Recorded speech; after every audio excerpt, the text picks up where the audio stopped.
প্রিয় দর্শক, সাজ্জাদ কাদিরের প্রীতি এবং শুভেচ্ছা নিয়ে এই মুহূর্তে আপনাদের সামনে কথা বলতে এসেছি। আওয়ামী লীগকে আন্তর্জাতিক জনমত গঠনে বেরিয়ে পড়লো, এই প্রসঙ্গটি নিয়ে আপনাদের সামনে কথা বলবো।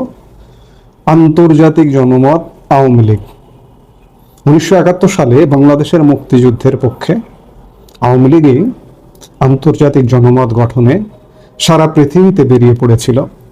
এই মুহূর্তে মনে পড়ছে বিশেষ দূত আব্দুস সামাদ আজাদের কথা, যিনি আন্তর্জাতিক জনমত গঠনে দূত হিসেবে পৃথিবীর বিভিন্ন প্রান্তে দাপিয়ে বেরিয়েছেন।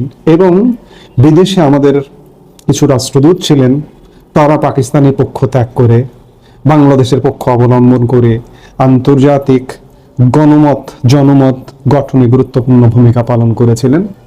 আজকে বাংলাদেশে একটা চরম অচল অবস্থা, বাংলাদেশ ভালো নেই, বাংলাদেশ ভালো চলছে না, এবং একই সাথে হত্যা, নির্যাতন, খুন, রাহাজানি, নানা রকম সামাজিক বিশৃঙ্খলায় আমরা ভরপুর। এই যখন অবস্থা, তখন দেশের যে প্রচলিত রাজনৈতিক দলগুলো আছে, তারাও এই অবস্থা নিয়ে খুব একটা উচ্চবাচ্য করছে না। আসলে তারাও সরকারের সাথে একজোট হয়ে কাজ করছে, সরকারকে সমর্থন করছে, সরকারকে বলছে আপনি এগিয়ে চলুন, আপনার সঙ্গে আমরা আছি। কিন্তু দেশের এই অচল অবস্থা কে তুলে ধরবে? ইমিডিয়েট পাস্ট যে সরকারটি ছিল, স্বাভাবিকভাবে সেই সরকারটি এখন বেশ অসুবিধার মধ্যে আছে দেশের মধ্যে। তারা রাজনীতি করতে পারছে না, রাজনৈতিক কর্মকাণ্ড করতে পারছে না।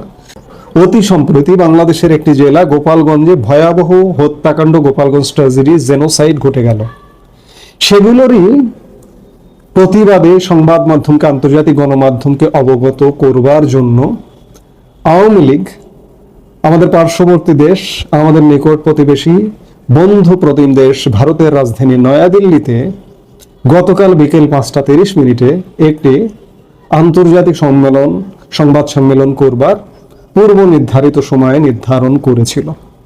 কিন্তু সেটি আবার স্থগিত হয়ে গেছে। কারণটা হচ্ছে, এটি ছিল পূর্ব নির্ধারিত।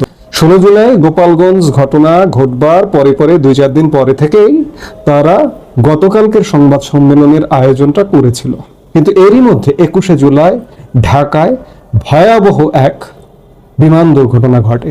যে দুর্ঘটনায় শত শত প্রাণহানির ঘটনা ঘটে, আহত হবার ঘটনা ঘটে, এখনো আহত হয়ে হাসপাতালের বিছানায় কাতরাচ্ছে, এবং যারা আহত, যারা মুমূর্ষ, তারাও অনেকে নিহত হবেন, অত্যন্ত পরিতাপের সাথে বলতে হয়। এই ঘটনাকে কেন্দ্র করে সংবাদ সম্মেলনটা আবার স্থগিত করে।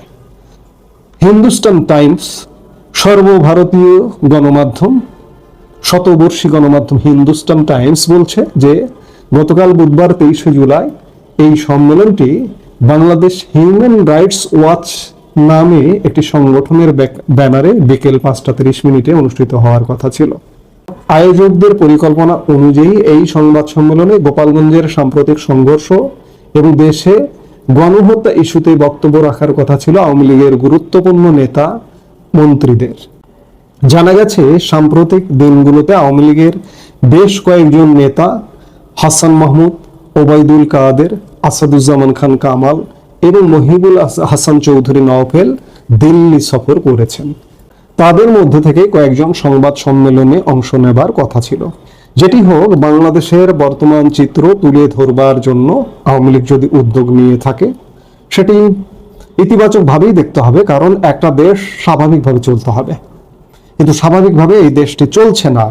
এই মুহূর্তে একটি সরকার আছে, এই সরকারটি দেশটি চালাতে পারছে না। আমরা দেশ থেকে কোনো রাজনৈতিক দলের এই সরকারের ব্যাপারে, এই সরকারের নেতিবাচক কর্মের ব্যাপারে খুব জোরালো কোনো ভূমিকা দেখছি না। সেই জায়গায় আওয়ামী লীগ ভূমিকা নেবে, এটি খুব স্বাভাবিক। আওয়ামী লীগ যদি আন্তর্জাতিক জনমত গঠনে গুরুত্বপূর্ণ ভূমিকা পালন শুরু করে, যত দ্রুত শুরু করবে, আরো আগে শুরু করা উচিত ছিল। আজকে 1 বছর হয়ে গেছে। হ্যাঁ, হয়তো আওয়ামী লীগ পতন হয়েছে, পতন অকস্মাৎ পতন, আসমান থেকে জমিনে নেমে পড়া হঠাৎ করে। হয়তো আওয়ামী লীগ নেতৃত্ব, আওয়ামী লীগ নেতা কর্মীরা কিং কর্তব্য বিমূঢ় ছিল দীর্ঘদিন, কিন্তু তাই বলে তাদের ঘুম ভাঙতে এত সময় লাগবে, এটিও কাম্য নয়। এটি আরো কমপক্ষে 6 মাস আগে করা উচিত ছিল। যেটি হোক, আওয়ামী লীগ যদি আন্তর্জাতিক জনমত গঠনে মাঠে নেমে পড়ে পুরোদমে, গতকালকের সংবাদ সম্মেলনটা স্থগিত হয়েছে এবং আয়োজকরা বলেছেন যে এটি খুব শীঘ্রই হবে, আবারও হবে এবং পরবর্তীতে এটি জানানো হবে।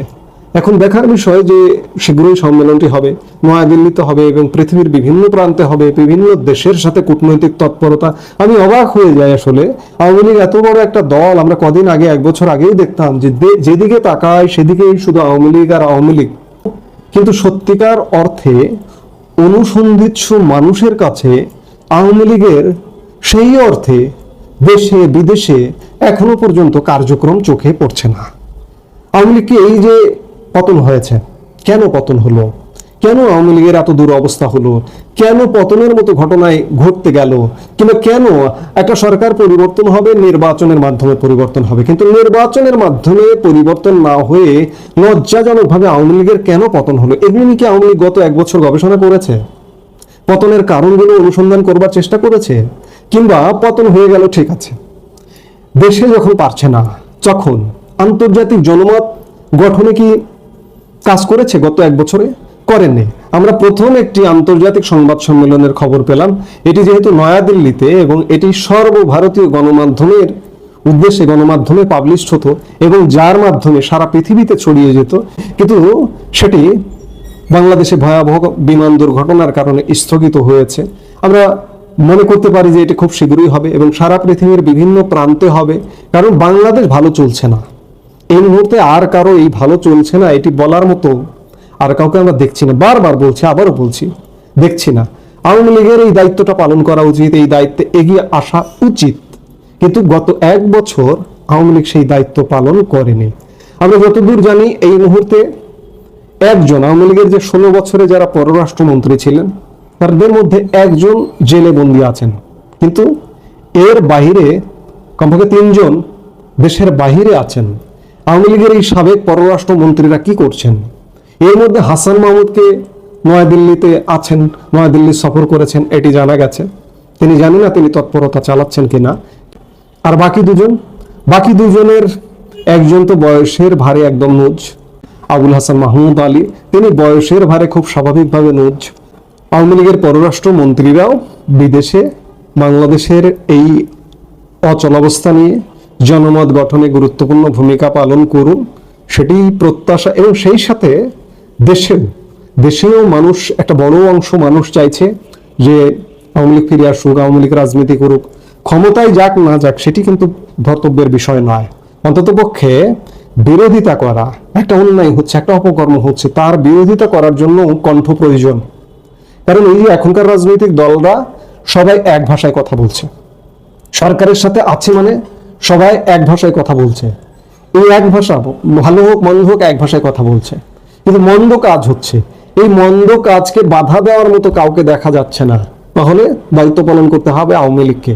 আমরা প্রত্যাশা করব যে আওয়ামী লীগ যদি বিদেশি জনমত গঠনে নেমে পড়ে, সাথে দেশে এবং বিদেশে একই সাথে তাদের তৎপরতা চালাবে। যত দ্রুত তৎপরতা চালাবে, আমি বারবার বলি যে বাংলাদেশ বাঁচবে, আওয়ামী লীগও বাঁচবে। আমরা চাই বাংলাদেশ বাঁচুক, আওয়ামী লীগও বেঁচে থাকুক, দল হিসেবে আওয়ামী লীগও বেঁচে থাকুক, আওয়ামী লীগের বদলোকগুলো বাদ পড়ুক, আওয়ামী লীগ বেঁচে থাকুক। এই মুহূর্তে এ পর্যন্ত। সবাই ভালো থাকুন, সুস্থ থাকুন।